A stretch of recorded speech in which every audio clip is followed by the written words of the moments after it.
Pour introduire cet événement, je suis ravie d'accueillir le président du CSTB, monsieur Étienne Crépon. Bonjour monsieur, merci beaucoup et donc venez nous rejoindre au pupitre. Merci. Bonjour à toutes et à tous. Les chiffres sont têtus. Les chiffres, qu'est-ce qu'ils nous disent? Ils nous disent que chaque année, 84 milliards de tonnes de ressources sont prélevées sur la planète. C'est 2 fois plus qu'en 1990. C'est 10 fois plus qu'au début du XXe siècle. Et sur l'ensemble de ces prélèvements, la filière construction a un rôle, une responsabilité qui est majeure.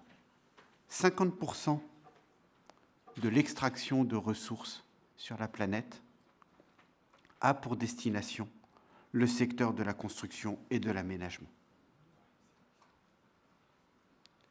Et parce que le cycle de vie du bâtiment conduit aussi à des rénovations et à des déconstructions, chaque année, à l'échelle de la France, c'est plus de 45 millions de tonnes de déchets que produit le secteur de la construction.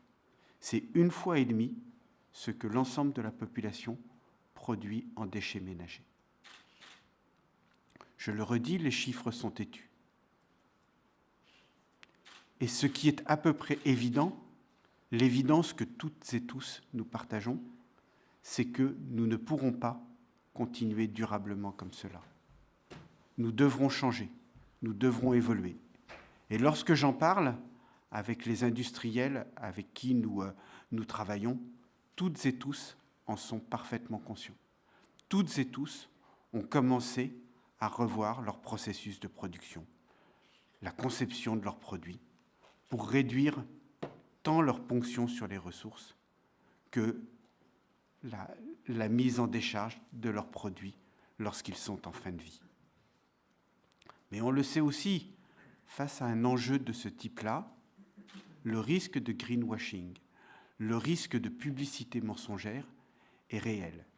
Et c'est pour cela que le CSTB, travaillant sur le sujet depuis maintenant de nombreuses années, a souhaité apporter sa pierre à l'édifice en élaborant une méthode robuste scientifiquement, partagée avec l'ensemble des acteurs de la filière de la construction, qui permettent véritablement d'évaluer à quel point un produit va ponctionner des ressources de la planète ou contribuera à l'accumulation des déchets, ou inversement, à quel point il sera respectueux de la planète pendant l'ensemble de son cycle de vie. C'est cette initiative-là que nous souhaitons aujourd'hui vous présenter, et c'est cette initiative-là que je suis très fier que nous puissions vous présenter aujourd'hui. Merci à vous Étienne Crépon pour cette introduction et donc comme vous l'avez dit, nous allons tout savoir dans un instant sur cette évaluation environnementale de la circularité qui est donc lancée officiellement aujourd'hui. Son nom EcoScale. Je vais vous dire un mot du programme parce que c'est quand même important, il sera en plusieurs temps. Dans un instant, comme je le disais, on parlera des enjeux de l'économie circulaire avec nos deux intervenants que je vais représenter à nouveau dans quelques secondes. On va faire également le point parce que c'est important aussi dans le contexte de savoir où on est de l'avancement des travaux de la REP bâtiment. Puis avant de tout vous dévoiler, vous allez voir, ça va monter progressivement pour qu'on vous dise tout sur EcoScale. Une table ronde va nous permettre aussi de voir quelles sont les attentes des entreprises dans ce domaine, que ce soit les maîtres d'ouvrage, que ce soit évidemment les entreprises qui proposent des solutions. Du côté des assureurs aussi, on verra ça avec nos 4 intervenants. Et puis enfin, nous dévoilerons cette fameuse évaluation environnementale de la circularité EcoScale. On vous proposera tout à fait à la fin de cette série de présentations de poser vos questions sur un temps, on va dire, de 15-20 minutes. Donc on a commencé avec un léger retard, désolé, comme on dit, sur les aléas du direct. On va essayer de bien respecter le temps. Voilà, merci beaucoup. Et donc on commence par parler de ces enjeux de l'économie circulaire avec Alexandra Lebert, qui est directrice domaine d'action stratégique ECRB, et puis Sylvain Laurenceau, directeur économie et ressources au sein du CSTB. Je vous passe la parole pour une présentation, on va dire, à 2 voix sur ces enjeux. Je vous en prie. Bonjour et merci. Merci Nathalie. Donc c'est vrai qu'Étienne Crépon l'a bien rappelé, les enjeux sont là. Il y a vraiment beaucoup de choses à faire. Donc sur le constat, tout le monde est d'accord. Sur le fait qu'il faille faire des choses, tout le monde est d'accord. Maintenant, il faut aussi regarder un peu d'où on part aujourd'hui. Et si on regarde d'où on part, on se rend compte quand même qu'on est dans un cadre où le modèle économique est complexe et les filières sont quand même assez difficiles à renforcer. Si on parle de réemploi, par exemple, on considère qu'aujourd'hui, on a moins de 1% de réemploi aujourd'hui dans les flux de produits et matériaux, enfin PMCB. Sur le recyclage, de la même manière, aujourd'hui, on a quand même aussi du mal à valoriser certains matériaux. Il y a les métaux, par exemple, se recyclent très bien, mais on a aussi d'autres filières qui sont quand même plutôt proches des 0% de valorisation que des taux de 70 ou 100% qu'on cherche à atteindre. Et donc, pourquoi est-ce qu'on en est là aujourd'hui ? Alors, il y a plein de raisons. Hein. Je pense que ce n'est pas forcément la peine de rentrer dans toutes ces raisons. Déjà, il y en a quand même une première, c'est l'évolution du ratio coût de main-d'œuvre, coût de la matière, qui, historiquement, du coup, sur les derniers siècles, a évolué assez fortement pour qu'on ait le coût de la matière qui baisse en proportion par rapport au coût de la main-d'œuvre. Un exemple, moi, que j'aime bien là-dessus, c'est en gros jusqu'à la fin du XVIIIe siècle ou au début du XIXe, on lançait des appels d'offres pour démolir les bâtiments. C'est-à-dire que les gens étaient prêts à payer pour avoir le droit d'accéder aux ressources que constituent les bâtiments d'aujourd'hui. On se rend compte que ça paraît quand même extrêmement délicat de remettre ça en place dans le contexte. Deuxième facteur, c'est la séparation parfois difficile des produits du bâtiment. C'est-à-dire que la fin de vie, c'est quelque chose auquel on n'a pas forcément pensé dans tout ce qu'on a mis en œuvre aujourd'hui. Et donc, on a mis en œuvre parfois des produits, des matériaux qui sont beaucoup plus facilement séparables, difficilement séparables, difficilement dissociables. Et à partir du moment où on n'est pas capable de les séparer, bon, bah voilà, les orienter vers les bonnes filières de valorisation, c'est quelque chose qui est délicat. D'autant plus que avec l'apparition des matériaux composites et ainsi de suite, on a dans les décennies récentes, plutôt été vers une forme de multimatériaux et de mixité des matériaux en tout cas de concaténation des matériaux qui rend parfois difficile l'existence de l'émergence de certaines filières. Et puis dernier élément là, que je souhaitais mettre en avant, c'est le fait qu'aujourd'hui, quand on rénove ou quand on démolit un bâtiment, dans à peu près 95 voire 99% des cas, on a perdu beaucoup d'informations sur ce qui constitue ce bâtiment. Et donc on est obligé de repayer pour recréer cette information de manière souvent pas forcément certaine. Donc on repaye un diagnostic amiante, on repaye un diagnostic plomb, on repaye un diagnostic déchets ou PEMD, on repaye un audit ressources, et ainsi de suite. On repaye à chaque fois pour reconstituer de l'information qui, à un moment donné, a existé et qu'on n'a pas été capable de conserver quelque part pour qu'on puisse la valoriser. Donc ça, c'est des enjeux qui font que les modèles économiques des filières ne sont pas forcément simples et pas forcément évidents à mettre en œuvre et sont très du coup dépendants d'une logique un peu opportuniste. Toujours est-il qu'en fait, on a une logique assez opportuniste. Donc les métaux, par exemple, c'est une matière première qui coûte cher. En plus, on sait aujourd'hui assez facilement avec des aimants et autres séparer le matériau du reste. Donc on a des filières qui, sur des logiques opportunistes, se sont développées. Clairement, aujourd'hui, l'objectif, c'est qu'on arrive à sortir de cette logique opportuniste et que ce soit des choses qui se déploient sur l'ensemble des produits, équipements, matériaux qu'on met en œuvre dans le bâtiment. Et donc par rapport aux différentes problématiques là, qui ont été mises en avant, ce qui est bien, Sylvain, rapprochez bien votre micro parce que vous le bougez comme ça, donc pour suivre, c'est mieux. Voilà, parfait. Merci. Oui, je disais donc par rapport à ces problématiques-là, bon, l'évolution du ratio entre le coût de la main-d'œuvre et le coût de la matière, franchement, c'est quelque chose qui n'est pas forcément... autant on a historiquement constaté une évolution là, assez profonde sur les dernières décennies, les derniers siècles. On se rend compte là que, ça a été rappelé du coup par Étienne Crépon, la ponction des ressources, à un moment donné, on n'en aura plus. On se rend compte également qu'avec les problématiques qu'on voit apparaître autour de la guerre en Ukraine, autour de la crise Covid, que les circuits d'approvisionnement aussi au niveau mondial sont moins fluides que ce qu'ils étaient par le passé. Et donc on a une vraie problématique de ressources qui émergent et qui va forcément questionner ce ratio coût de main-d'œuvre, coût de la matière. Et les deux autres sujets là, qui sont listés là, il y a aussi une bonne nouvelle, c'est qu'avec un peu d'éco-conception, justement, on sera capable d'aller vers des matériaux qui sont plus facilement séparables, des produits qui sont plus facilement démontables, et on sera aussi capable d'identifier l'information qu'il faut capitaliser et mettre en œuvre des solutions pour pouvoir la capitaliser. Et donc ça, c'est clairement des leviers assez forts pour être capable de rééquilibrer les modèles économiques. Et donc, partant de ce constat, on a énormément de dispositifs qui se mettent en place pour soutenir l'émergence de ces nouvelles filières. Alors ça se fait vraiment à tous les niveaux. Au niveau local, ici on est sur le territoire de la métropole du Grand Paris. Bon, la métropole du Grand Paris a mis en place une charte économie circulaire. Clairement, c'est pas du tout la seule métropole à avoir mis ça en place, et on voit que petit à petit ça se généralise notamment dans les centres urbains denses.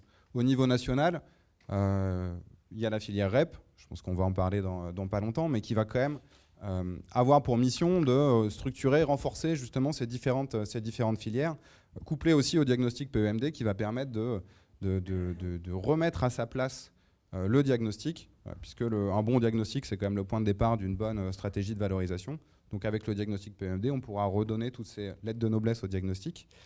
Et puis un dernier point, le fait qu'il y a aussi une prise de conscience au niveau européen, avec beaucoup de choses qui sont en train de se passer au niveau européen. Au niveau français, on a pris de l'avance, je pense, sur ces sujets-là. Et donc c'est important qu'on soit aussi capable de capitaliser ce qu'on fait et de le porter, de le propager pour faire en sorte que du coup nos acteurs économiques puissent après derrière aussi bénéficier du coup de l'avance qu'on a et développer des parts de marché, des parts de marché à l'extérieur.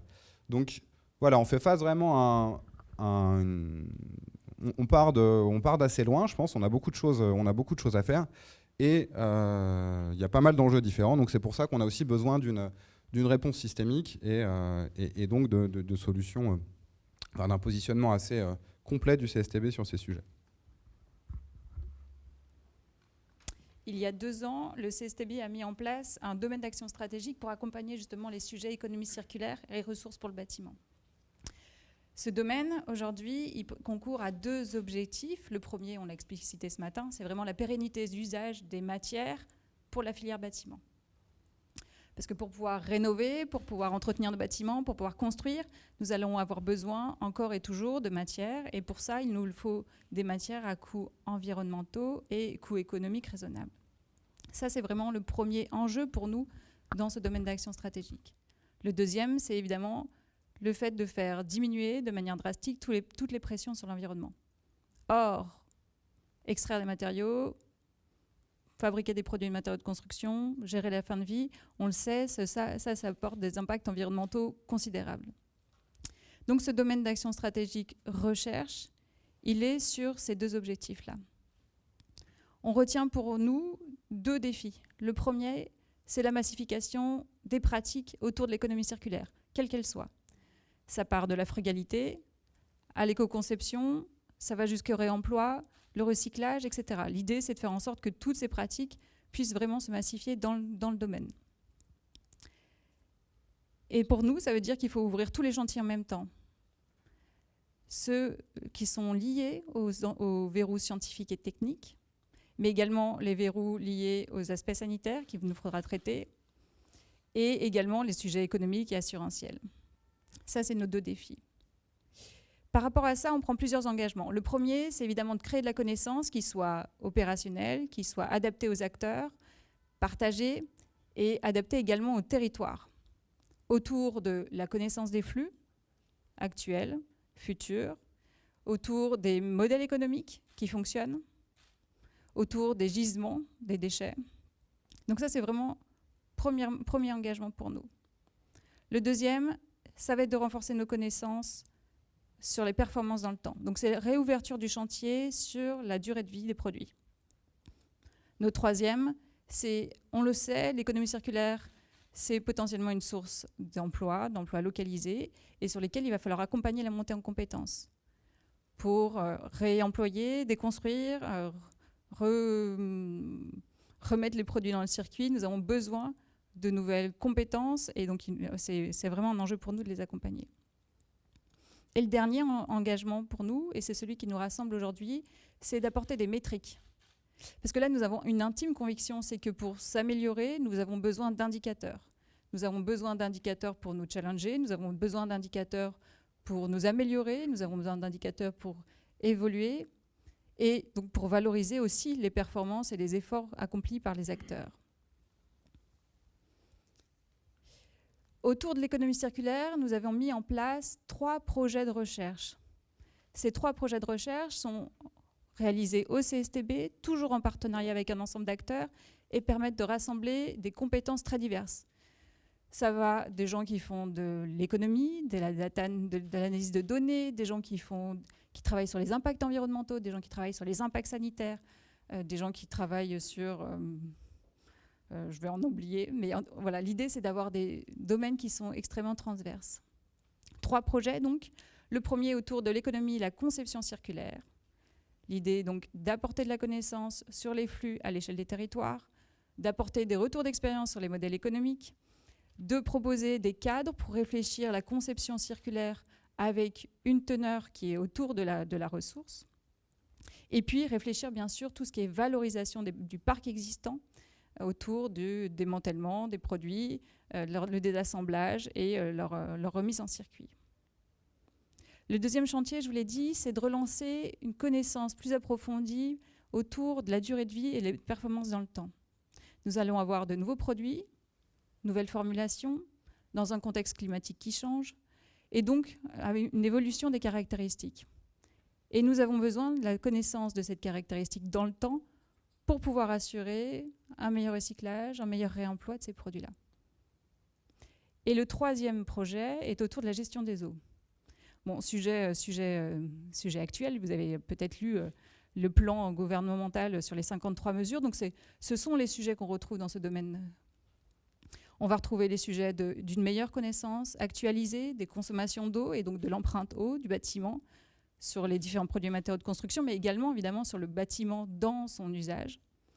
Les questions de circularité à l'échelle du produit, à l'échelle du bâtiment, à l'échelle du territoire, et puis bien sûr et toujours les sujets de faire tomber les charges de pression sur l'environnement, donc travailler sur le traitement des produits. Je ne mets pas la pression, mais il vous reste 3-4 minutes à vous deux. Vous dites ça comme ça. L'économie circulaire, c'est un levier pour nous pour assurer la pérennité d'usage des produits et matériaux de construction et surtout la pérennité d'usage des matières. L'économie circulaire, c'est également un des leviers pour décarboner la filière de la construction. Au sein de ça, la conception circulaire, c'est un des leviers de l'économie circulaire. Et ce qui nous rassemble aujourd'hui, c'est la volonté donc, de mettre en place des métriques qui nous permettent un dialogue étayé, objectif, autour de ces conceptions circulaires. Et c'est notre sujet de ce jour. Merci, oui, c'est ce qui, du coup, c'est ce qui nous réunit aujourd'hui. Et là-dessus, juste revenir 2 secondes sur le positionnement du CSTB. En fait, on a la chance au niveau du CSTB de, comme le disait Alexandra, de pouvoir avoir différents positionnements, notamment de l'amont, la recherche, jusqu'à des choses plus aval comme l'évaluation, la certification, et puis aussi de pouvoir héberger en notre sein un certain nombre de compétences, que ce soit des compétences techniques, sanitaires, environnementales, d'analyse des matériaux et autres. Et quelque part, les travaux qu'on présente aujourd'hui, c'est vraiment l'aboutissement en fait la mise en évidence quelque part, à mon sens, de ce positionnement. Déjà de base, comme le disait Alexandra, il y a un programme de recherche avec un volet sur l'éco-conception. On s'est posé des questions sur comment est-ce qu'on caractérise l'éco-conception, qu'est-ce que ça veut dire, et à partir de là, quels sont les indicateurs sur lesquels on a besoin d'avoir des travaux de recherche plus amont, parce qu'il y a des concepts encore à défricher, d'autres sur lesquels il y a déjà un certain nombre de connaissances, et on peut du coup passer à une forme d'objectivation, qu'on a ensuite croisé du coup avec quelque part l'expression des besoins pour arriver du coup aux 4 indicateurs qui seront, et aux 17 critères là, qui seront présentés tout à l'heure.